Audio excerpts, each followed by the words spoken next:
What's up guys, it's an intro here, and today I'm going to be teaching you guys how to swim. Yeah, right. With the sharks and the little fishies. I'm kidding, I'm not teaching you guys how to swim. Today, you know what, today is a Monday. We all know what we do on a Monday. We review this weekend's fixtures from what happened this weekend, obviously. That's what we do on Monday, not talking with the fish. I hate you. But we're gonna start off with Tottenham against Chelsea. And this game couldn't have been more one-sided if you shake a stick at it, you could say, because Tottenham played Chelsea off the park. David Luiz looked like he didn't even know what defending was, pretty much didn't even know what he was doing. He looked like an owl, you could say, fighting a bat. It was awful. I mean, to be honest, Tottenham teared them to shreds. Teared them and ripped them and purred them and absolutely destroyed them. In that first half, it could have been and should have been more than 3 goals for Tottenham, because obviously Dele Alli scored the first goal. Harry Kane scored a goal, even though I don't even know what David Luiz is doing. You're a defender.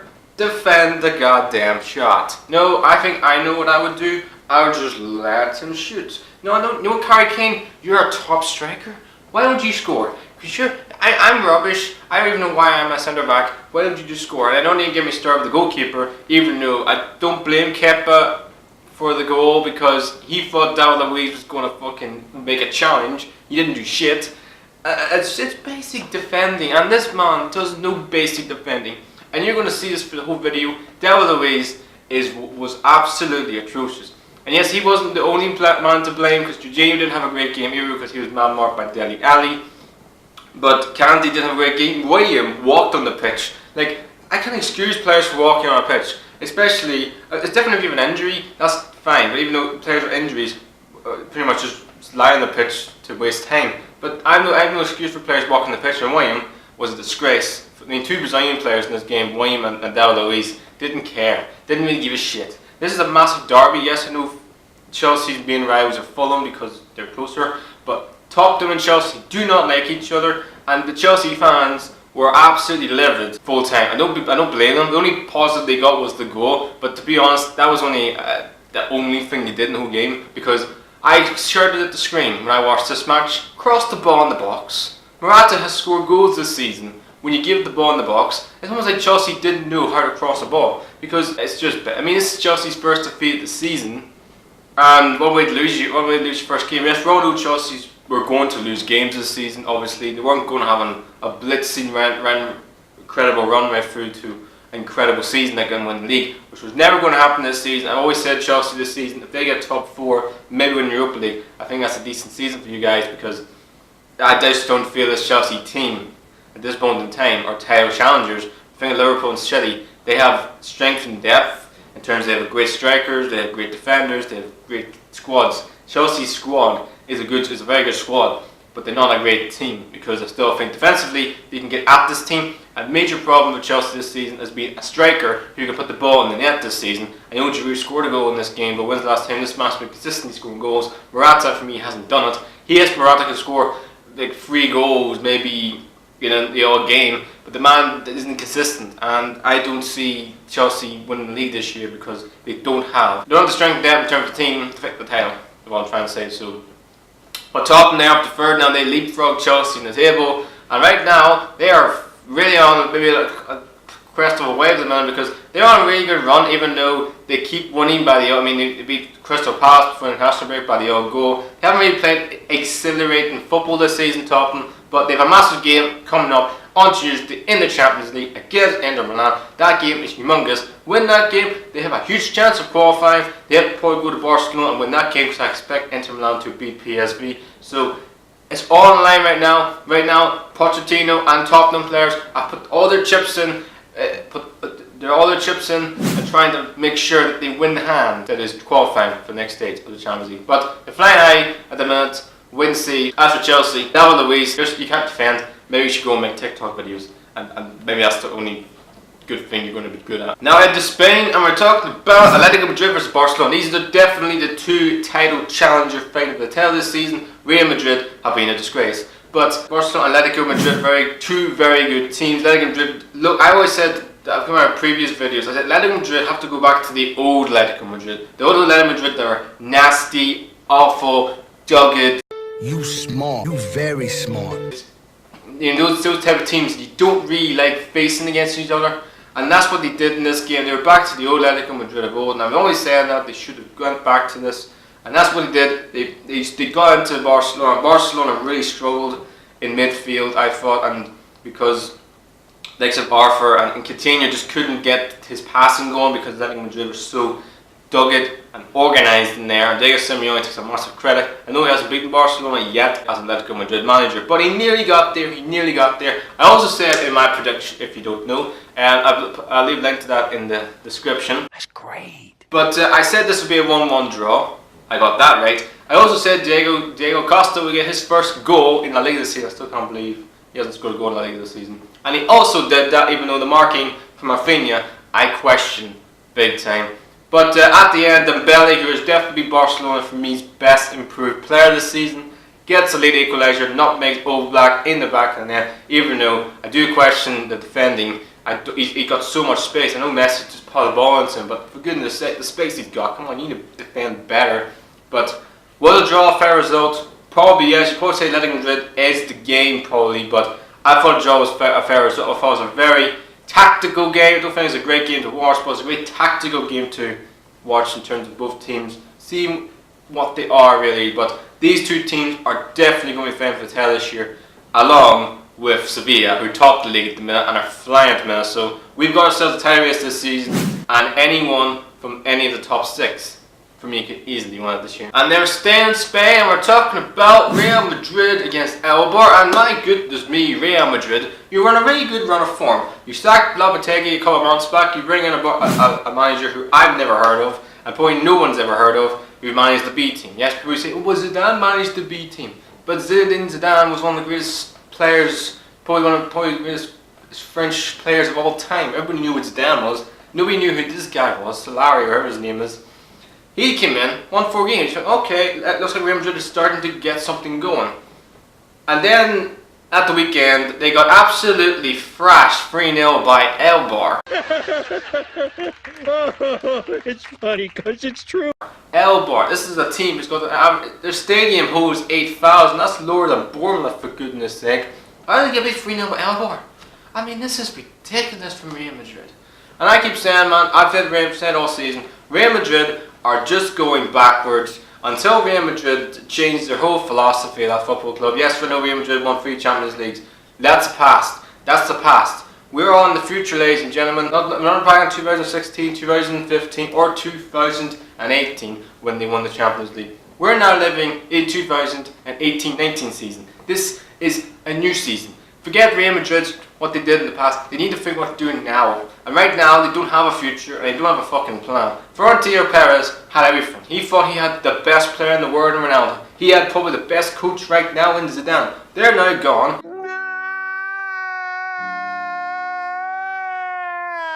Ronaldo's now in Juventus because he's fed up with probably the Spanish public humiliating him, you could say, and the Spanish media giving him a hard time. Zidane thought this is far. I can take this Real Madrid team because this team is coming to the end of the cycle. So Lopetegui, who stabbed the Spanish Federation in the back, said he wanted the Real Madrid job. He's now sacked a couple of months later. They bring in a manager with no experience whatsoever, and now you have an aging squad and a bunch of players who look absolutely disinterested whatsoever, including Gareth Bale. I don't know what's happened to him, but he looks an average player from what he was when he was at Tottenham Hotspur. Benzema, again, I keep saying that, is just another average striker. You've got Isco, who's really underperformed this season. Asensio was a talent player. He's also underperformed this season. So Real Madrid are a classified mess. And you put into this all the ingredients. You add the biggest ingredient, which is Sergio Ramos, who's having to go with the German fucking media for some stupid freaking drug test he did. What is going on? Like, you're the European champions, for goodness sake. Act like the European champions. And stop acting like a bunch of spoiled babies who just single-handedly think they got everything. For goodness sake. Well, like I said, Real Madrid, they got major. I know the manager now has got 10 this season. he may even got to the end of the season, to be honest. But next summer is going to be the biggest summer of Real Madrid's history because they need new players, new philosophy, maybe even new manager, new everything. Because this club needs major change, big time. El Bar, fantastic win for you guys, amazing win. I think that I don't know why I put you in the table. I think I probably put you mid-table, maybe in the top half. But a great win for you guys, totally deserve it. And the guy, I think Carrera, the guy with the dreadlocks, was absolutely man of the match. He was sensational. He was involved in 2 of the goals. Could have scored himself. Phenomenal performance. And looks a real player for the future. Now heading to Germany, I'm talking about the Bayern Munich's dismal play again, as they couldn't keep a 2-0 lead against a team who's in the relegation zone and just been promoted in Düsseldorf. Bayern Munich were leading this game, cruising this game. Thomas Müller scored his first goal in many weeks, first goal of the season. It's defence. The major problem with Bayern Munich this season has been their centre backs. Hummels and Boateng ain't good enough anymore. They've got no pace, and we all saw against Borussia Dortmund in the Liga 2 weeks ago. They couldn't deal with Jadon Sancho's pace. Jadon Sancho just ruined them 2 careers, and they're probably still sleeping on a bed thinking, what the fuck's going on? We still don't know how to defend. So right now, Bayern Munich are going just like Real Madrid. They're also going through a massive change for me. And I feel sorry for the new Bayern Munich manager. I don't think he's the problem. I think the board are the problem at Bayern Munich. I keep saying, I know I've said in previous videos, Bayern Munich need a philosophy change from top to bottom, and it starts with the board. I think they're a disgrace. The way this club's been run for so long, Bayern Munich, I know they got their Champions League semi-final, but that's not down to the players. That's down to Henkes. Again, a 75-year-old man who's retired. That man should be in a home, for goodness sake. So right now, Bayern Munich, yes, they got a point, but goodness me, they almost lost the fucking game. Great point for Düsseldorf to come back from 2-0 down. But Bayern Munich are now 9 points behind Borussia Dortmund. 9 fucking points behind Borussia Dortmund. You probably say 10 points, including the goal difference. What is going on? It's a clotty mess there, to be honest. And you also got the likes of Clubback, who are their second. You've also got Leipzig. Frankfurt are flying at the minute. Bayern Munich will maybe even struggle to get top 4 this season. Wow, that is a page turner, you could say. So, wow, but not good. 3-3 could have been. It could have been the defeat for Bayern. Now in Italy, I'm talking about Lazio versus AC Milan. 2 teams that were sort of 4th and 5th respectively, and also pretty much both teams that were sort of going to be fighting it for the top 4 all season. Because at the minute, I think the top 3, you got the likes of Juventus, Napoli, and Rome, and Inter pick itself, to be honest. And then you got Lazio, AC Milan, and probably Rome are sort of fighting it out for that last Champions League spot. But this game finished 1-1. AC Milan, I thought, were the better team. Lazio really struggled big time, and they couldn't really deal with Kessie, who scored his goal. He was excellent. He bossed the whole midfield. He scored a fantastic goal, even though it took him lots of deflection. But he scored a really good goal. But at the end, Carrera, he's been in the team at the minute. He scored his first goal a couple of months ago. He gets the late equaliser, a late equaliser, and a fantastic, really good goal, you could say. But it was just papering over the cracks for Lazio. I thought they didn't deserve a point, to be honest. I thought AC Milan further deserved. And Gattuso is definitely, I've always said, is he a manager? Is he really a top coach? Is he a really good manager? Maybe I was a bit skeptical. Maybe he is. He's learning from a lot of experienced pros, so maybe that's helped him a bit. So it's a really good point for. It's 2 points drop for AC Milan, because they won this game, they would go above Lazio on the table.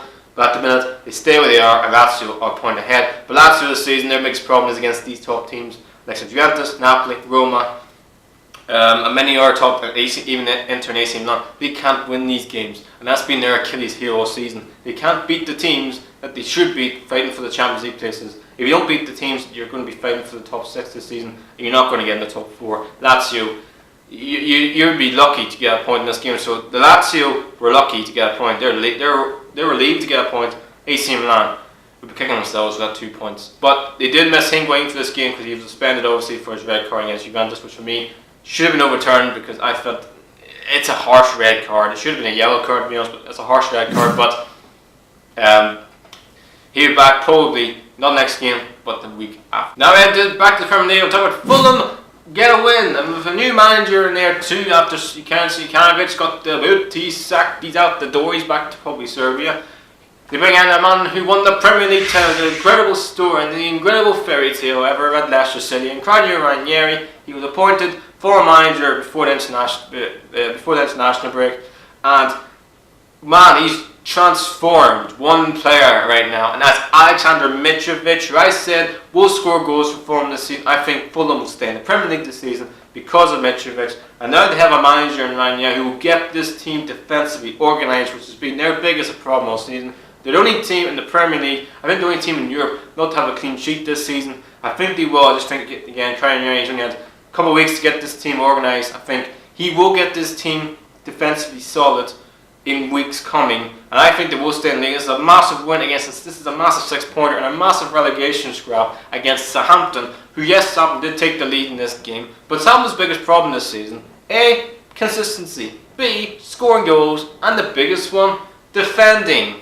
From basic cross, Sergio had the freedom of the park to put the ball anywhere. He puts it down, and sure, he scores. Then Mitrovic's first goal, another fucking cross. Mitrovic gets the header, and the third goal for Mitrovic, the second goal for Mitrovic, the third goal for Fulham, is another cross. Ryan Sessegnon is only 5 foot whatever, and he gets a leap on Yoshida. I don't even get me started Yoshida. He had an awful game, and Mitrovic with an incredible finish from his right foot. I didn't even know he had a right foot. It was a fucking sick finish.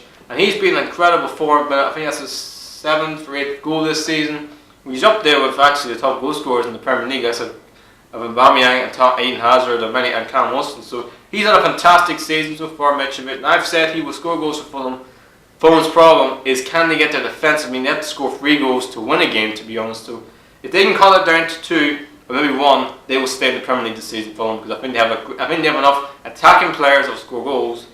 It's just getting that defensive organisation right, and I think they will, and I think Andre will do a great job at Fulham, and I think they'll stay up. Southampton, Mark Hughes needs to go. Now into France, another massive game now, some 6-point relegation fight, never thought to say that, between Caen and Monaco have had an awful start to season. They've had a horrific season so far. Manager gone in Largin, and then you're going in an inexperienced man, Thierry Henry, players injured, players leaving, it's just a club mess. But they got a huge win at the weekend, and the main man, Farcal, gets the winning goal. And to be honest, it wasn't a great game to watch, but it didn't fucking matter. When you're in a relegation scrap, which Monaco are in right now, that's a huge win, which gets them closer to Caen. I think it's now only 2 points or a point behind them now. So this gives them confidence and belief going into the week. They got a massive game against, obviously, I think Atletico Madrid. They don't care about Atletico Madrid. To be honest, that there is just a default game, to be honest. Their main focus is next week in Ligue because they need to pick up results right now, and that's a huge win for them. Just can't do it, you could say. But a massive win for Monaco, and a first win for Thierry Henry as manager of Monaco. Congratulations to him. Now then, back to Spain, we're talking about Villarreal versus Real Betis. 2 teams that have definitely underachieved so far this season. Real Betis have a fantastic squad, but some really good players, like Wayne Carvalho. They got Joaquin, who I think is a massive fan of his. He's a really good midfield player. You got Marc Bartra. You got many top players, and yet they're struggling in the bottom of the table. Villarreal are also strong in the bottom of the table, and they got Santi Cazorla's back for his 3rd spell. They got some really awesome youngsters coming through, but the man I want to talk about is Santi Cazorla. He was absolutely sensational. He set up 2 goals in this game and was perfectorino in this match. And Real Betis don't know how to defend, again, from set pieces, and I was really intrigued with what they did, and they were excellent Villarreal and fairly deserved to get the win, which probably gives them belief and confidence going into the rest of the games of the season. Real Betis will be kicking themselves because this is a game against probably one of your rivals for the top 6. It doesn't really boom well, really, but a massive win for Villarreal and a great performance for Sonic. Now, heading back to Germany, I'm talking about Schalke versus Nuremberg. And this is also some massive 6-point relegation fights this weekend. Schalke got a huge win with a 5-2 win against Nuremberg, and Nuremberg are also fighting for the relegation zone. I think they're in actually rock bottom of the league at the minute. But Schalke were excellent, even though Nuremberg got man sent off, but they were pretty awful, to be honest. But Schalke were definitely a better team. You could say that they're starting to get their play going now, and we wait and see how Schalke go right now. We all know Schalke, they should be fighting for the top 4, but their horrific start to the season hasn't really helped them. So I expect Schalke to get some momentum going now, and I think they will fly up the league and be fighting for the Champions League places. And that just leaves the last game to talk about, which is Panama versus Sassuolo. And these 2 teams have really been fantastic this season. Panama are only just promoted back to Serie, And Sassuolo, who have really got a different team this season, they're playing a bit more attacking football than they played last season. And Panama won this game 2-1, and they were right now in the hunt for the top 4 places. They're only 4 points behind, only 4 or 3 points behind the top 4, which is incredible, to say the least, for a new promoted club. So they've been excellent this season, Panama, and they really look like a breath of fresh air. They've got some really quality players, like Sergio and many others. They've got a really good centre back who it's caught my eye this season. So massive win, so great win for Panama, and they're on a really crest of a wave. And I actually think they could actually finish European football this season. They could. That's what's for. They also have had this is sort of a tricky in there, but I expect them to have a top 10, maybe mid-table finish this season. So guys, there the football impact for this episode. Don't forget to subscribe. Don't forget to click that notification bell as well if you want to. Anyway, have a great time. Enjoy yourself. Please like, subscribe to the intro.